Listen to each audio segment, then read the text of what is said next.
Okay, guys, so let's welcome our next speaker. It's Fernando Vasconez from Rovio. Hello. Hi guys. Good morning. Good good afternoon. I just arrived from the U.S., so I'm really jet lagged. And if I don't make any sense, English is my second language, and I'm really jet lagged. But let's try to look at my credentials and then kind of make a reason that what have I done so far. So my name is Fernando Vasconez. I was born in Brazil. I've been playing video games since 1984 on Atari. And afterwards started working on tech since 1992 from VoIP and everything else. Scott, you're saving me. I need coffee, thanks. Tastes good. And then afterwards, actually, started working on technology since 1992 and different projects on mobile operators, content, portal, all that stuff. And then I created NDV, which started as a consulting company and then became a vehicle for investing, actually. Then I'll start playing with NDV, and in 2010, it became like a full-time investor, investing on different companies, actually, in the US and Latin America. And then I started putting some money on games, actually, just like buying really expensive lottery tickets. And some of them actually really worked. And then in 2013, I decided to join Rovio to learn more on what those guys are doing. And I've been there. And then 2016, I also joined as advisor and a board member of this carbon incubator. This incubator called Carbon, which is located in Bucharest. So let's talk about a little bit the things that we're gonna talk about today. So I want to talk about videos for kids, right? And I want to talk about videos on YouTubers and slash Snapchat. And I want to talk about partnerships. I just want to have a sense of the room. How many of you are indie developers who have no money? Okay, one. Okay, true. And how many of you are part of a big publisher that has lots of money? And how many of you guys are like students or just here for the free? There's nothing free here, right? No. So, okay, so let's talk about like kids, right? Kids. So this is some of the stats in the US, and this actually reflects for the rest of the world because everybody in mobile games talks all the time that, okay, kids, there's no monetization in kids don't bring any money, it's very difficult to monetize on kids. We're here for free to play, premium games don't make any money, which is true in mobile. But kids, I mean, is a really interesting segment. That's what we learn actually at Rovio, some of our massive games, right? That kids from 6 to 14, right, they own the tablet at home. This is the US numbers, right? And then they spend a lot of time because if you have any kids, you know that they are like your babysitter. Your kid is bugging you, you get your iPad, you give it over to them, they start playing all sorts of games. There's a lot of co-view in the smartphones because kids and parents, so they sit down together and they start seeing videos. And what we saw actually from our games that kids are like very super consumers actually of mobile videos. And the niche is that videos that are like 1.5 to a maximum to 2.5 minutes, right? And that's what we found out on the videos that we have available in our games. So now this is the important slide, actually. This is what's happening on advertising in the US, right? If you haven't paid attention on this, right, this is what happened with TV, which is pretty much staying flat. Desktop, which is kind of staying flat. And mobile advertising is like really jumping. So let's put it over some numbers so you guys have an idea what I'm talking about. Every time a movie gets launched in the US, right, there are budgets between 50 to $150 million actually that need to be spent on 6 weeks. And this is just one segment. And we're not talking about McDonald's, we're not talking about like cars, we're not talking about like other verticals. But just get the verticals for kids, right? Just movies. It's a lot of money actually they need to spend. Yes, of course, they go to Facebook, they go to Google, but all the studios and the agencies, and please write this down, the agencies for movies are PHP, Omnicom, right? this is what you guys should ask your network providers from Unity or whatever network provider that you're using right now. Like, please talk to the agencies, talk to actually to the movie studios, provide actually, because we have the audience actually to reach to kids, whatever type of game that you have on you. And that is there's an opportunity on the movie studios. Then you have other opportunities actually, like on QSR, on McDonald's, or Procter and Gamble, or General Mills. And even though people say like, oh, they don't spend money on that, yes, they start spending money. How do you know? I talk to these guys on a weekly basis. That's how I know. And our advertising sales team, they say like, listen, I mean, we cannot buy Angry Birds every single quarter or every single year. What else you have to offer? And then I just say, like, hey, try to look at the different networks, and then the agency says like, yeah, but we need metrics and so forth and so on. But the money's there. Another fun stats. I mean, we are not, besides being on the gaming industry, we're in the entertainment industry. So right now, whenever you think about it, you're launching your mobile game or you're launching your application, right? Figure it out that the app stores make more money than the Hollywood box office. And that, I mean, in 2016 or 2017, will apply actually together syndication on TV. So if you're a big studio or if you're an indie studio, besides being in the mobile game industry, you are in the entertainment industry right now. So people are reading less books, people are spending money less on print, and they're not watching TV anymore. They are watching either YouTube or Twitch, but they're playing mobile games. So it's like if you're a big studio, you're like Universal. If you're a small studio, you can see yourself off Lionsgate or Magnolia or whatever it is, right? But those numbers, I mean, as the time passes by, they're gonna grow. So that's the mindset that you need to start thinking about it when you're looking at advertising or you're looking acquisition, promotions, on how you're gonna engage with your UA. And here's a clear example that nobody realizes. 10% of the global traffic of YouTube is Minecraft content. And those are numbers that are public. Those are not private numbers. So think about on this. YouTube makes $9 billion of revenue per year on 2015. Minecraft content represents 10%. That's $900 million a year that Minecraft sees zero of that money. They just see this as marketing. Actually, you have other people creating content. So it really falls down again, actually. If you have like an interesting game, if people start playing that game, if people start making videos on that game, suddenly you have another streamline of revenue that you can make money actually out of it. And that's how you can start engaging. And we're going to go over a little bit more in detail with the YouTubers and everybody else. But this is a very interesting thing. However, with that comes this, which is a problem. So what happened? People are playing Minecraft, playing, spending money, and then suddenly they leave. They go to YouTube and they start watching Minecraft. And I see this with my son and some of his friends, or even in schools and some of the other games actually. They play the game and then suddenly say, what are you doing? You're not playing your game anymore. You have your 1 hour of playing game now. I want to watch the video on YouTube. I want to watch the video of this guy's playing. So they actually, for example, depending on your kids' games, they're gonna leave actually, go watch on YouTube, and then eventually not coming back actually to play Minecraft. But it still is there. I mean, it still is the mind sharing is there. So the solutions are basically they came up when YouTube was very smart on that, because they say like, wow, I mean, so why don't we do an SDK so people can put it over in their games, right? And which is the case that they've been using.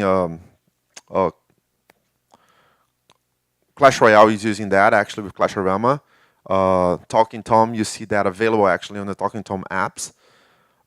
And you have a couple other games that I can remember on the top of my mind. I'm so jet lagged that they're using that. And then you have this other company actually, Kidos, that came up with an SDK. So let's think about it as you launch a game, right? Some of the game is supposed to be targeted to that audience, to be free to play, and then you have like I have like 3 or 4 or 5 or 10 million downloads, and people are not spending money on that. Kids are spending money on. Kids are actually the one the user, so I have to sunset the game. You can try to either plug in videos on YouTube or plug in the Kiddos solution, right? And you can generate a little. This is an example in the Kiddos solution. We at Rovio, we provide content for them. So basically, they have a bunch of like long tail type of games, and games that basically they're not monetizing on in-app purchases. They plug it in the Kiddos solution, they plug it in the YouTube solution, which is in the case of Talking Tom, and there is some revenue. I mean, it's not going to sustain your business model, but it's some revenue that you're going to make. So let's talk about YouTubers.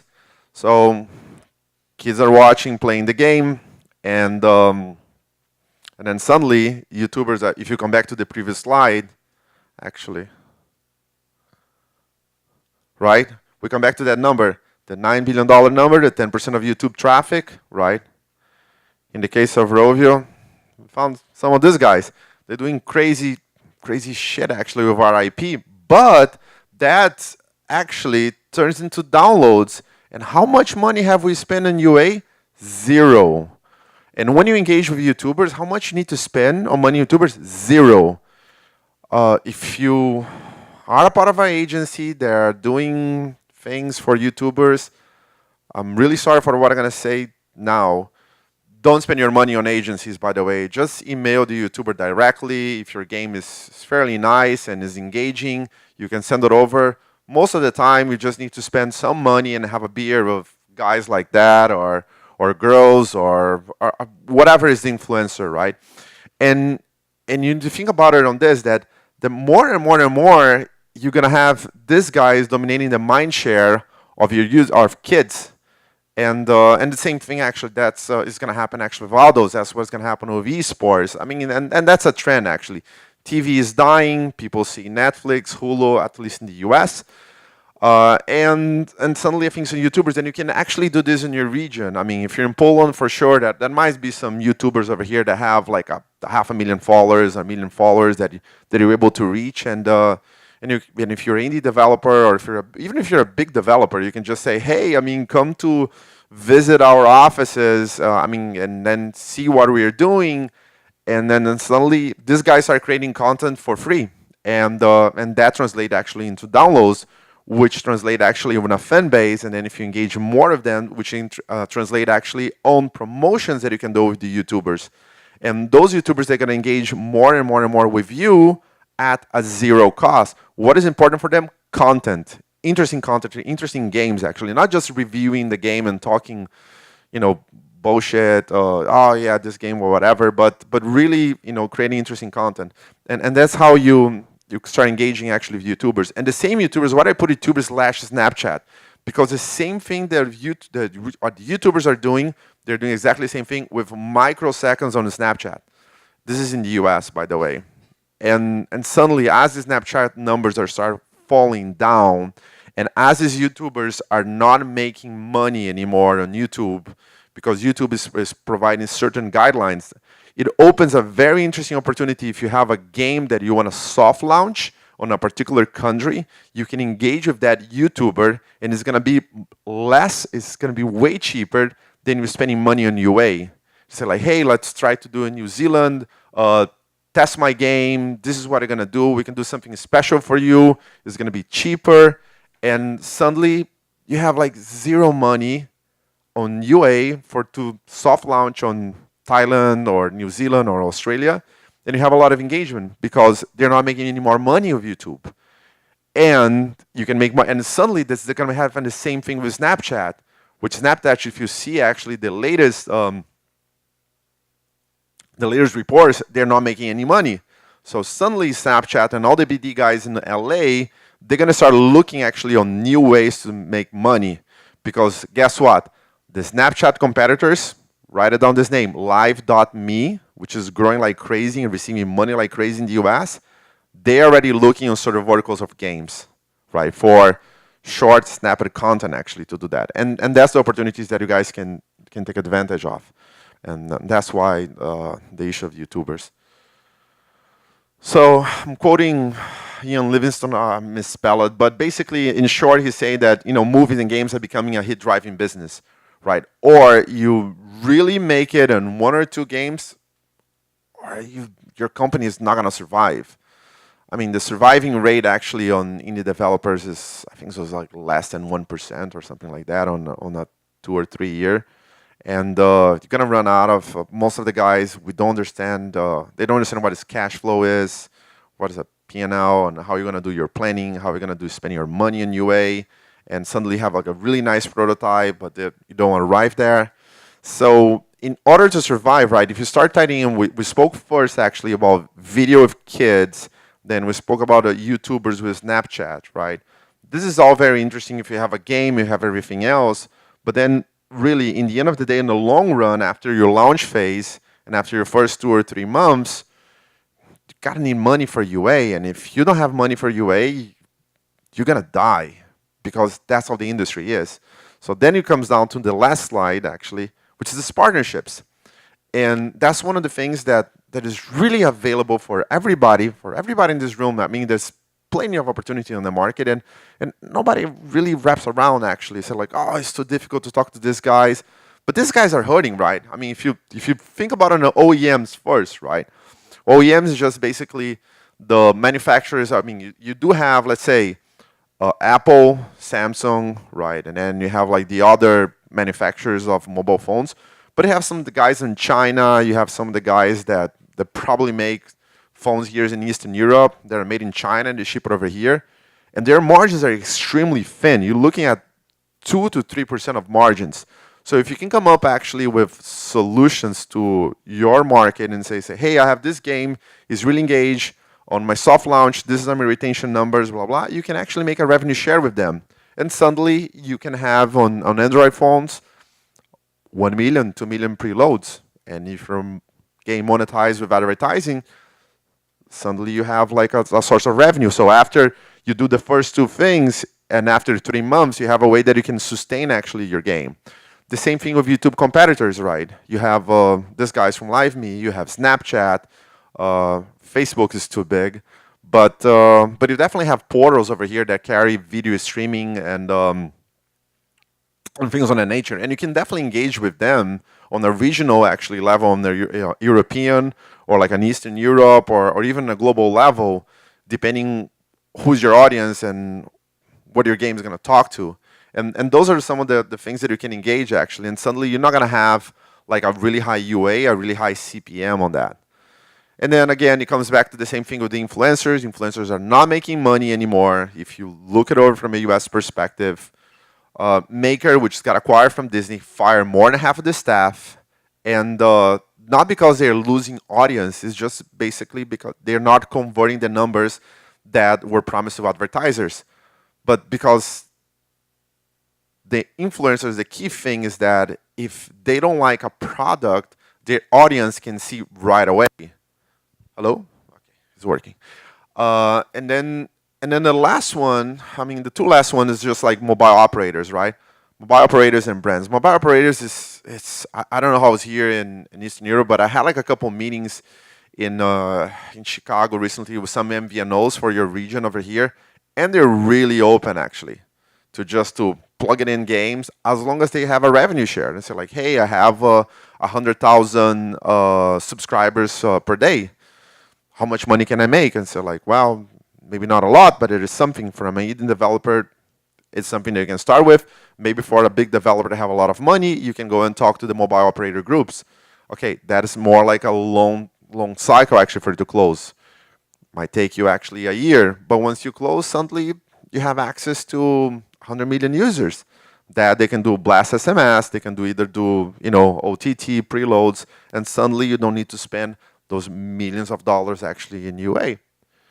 And the last one is brands, right? So from an agency perspective, right, when the agency, they go and they start selling those apps, augmented reality apps or game apps for brands, you guys have no idea what the numbers that the agencies they talk about, because the agency, they need to make 20% on that cut. And then that agency with the big ones, right, if you look at Omnicom, PHP, WPP, David, right? All those guys actually, they have no clue what they're doing. So what I do, they talk to the digital agency, which is gonna get another cut of 20%. So the digital agency has no clue mobile games. So they're gonna go and talk to somebody actually. There's a friend of a friend. They say like, hey, do you know somebody who can develop mobile games? And then it's gonna be another 20% cut. So if you start adding, it's already 60%. If you compound that, suddenly it's like the double or triple actually what the cost is for brands. But imagine if you can go to a Procter and Gamble and say, hey, I have this really cool game that is going to talk to this audience, and I'm not going to charge you anything. Just help me with my marketing costs, which is the equivalent of my UA. Again, it's a long sales cycle that, for you guys to understand, you need to present the plan actually by October.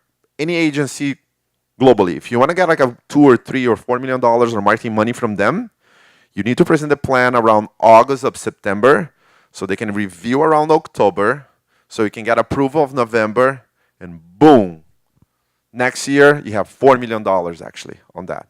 I know because I talked to Procter and Gamble. And how do you know that, Fernando? I mean, what have you done? I told you what I've done in the past, but I work with those motherfuckers over here. I mean, they know. I mean, Burger King, Lego's a little bit tricky, but Burger King, General Mills, right? McDonald's, plenty of those guys are like 1-2 years, right? If you look at like, for example, Target or Disney, some of their plannings are like 3 years actually, depending on what you're gonna do. But if you concentrate maybe with Disney on movie promotions, it might be 1 or 2 years. Same thing with everybody. So when you're coming back, actually, you have the videos for kids, right? Which you have the audience over there. You have the YouTubers actually. They're not making any money. That it can increase actually your retention actually, and it can increase the amount of users. And the last thing, you can take advantage actually of these partners actually. They're gonna sustain. If you're big, small, or what are the KPIs you need to try to achieve, and how you want to try to diminish your UA cost. And let's put it this way: the bigger you are, the bigger is going to be your sales cycle, right? To close these partners, the smaller you are, the faster you're able actually to turn a buck on the partnerships. And I'll try to make the presentation very short and quick, and just more going at QA. I mean, I will show you a couple things actually that were done in the past in terms of videos and partnerships. So this one was like done with Rock in Rio. So if you guys don't know, Rock in Rio is like the #1 biggest concert actually of rock. It takes place in Las Vegas and also in Brazil. And they bring 500,000 people actually to that. And you have all the rock stars and all those guys over there. And suddenly if you structure a partnership where we spend zero money for this. There was zero investment of money. We didn't spend a single dime on this. But guess what? We play our trailer for our movie in front of 500,000 people. So those are like basically things that we did.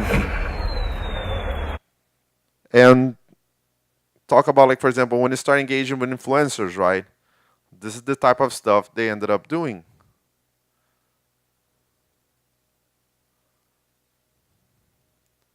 Back over here.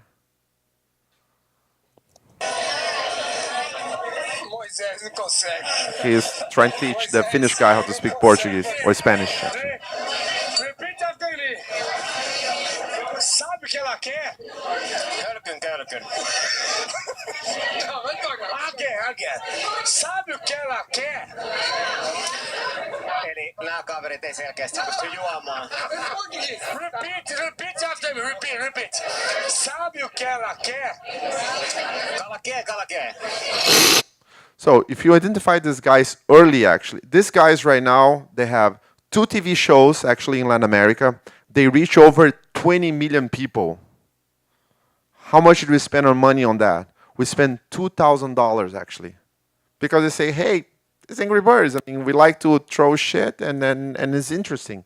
So, and those are the things actually as a big brand or a small brand, those are the things actually you need to think about it. But if you guys has any questions, I'm more than glad actually. If you guys any contacts, any introductions, I'm more than glad. I'm really open actually to introduce or help anybody else. I'm still investing actually, so Not a lot of money these days, but I still am. So if you guys have any questions, please, I mean, open. Any questions? Come on, guys. No, no questions is fine. That means that I answer all the questions. It's good. So thank you so much. Have a good day. Thank you very much, Fernando.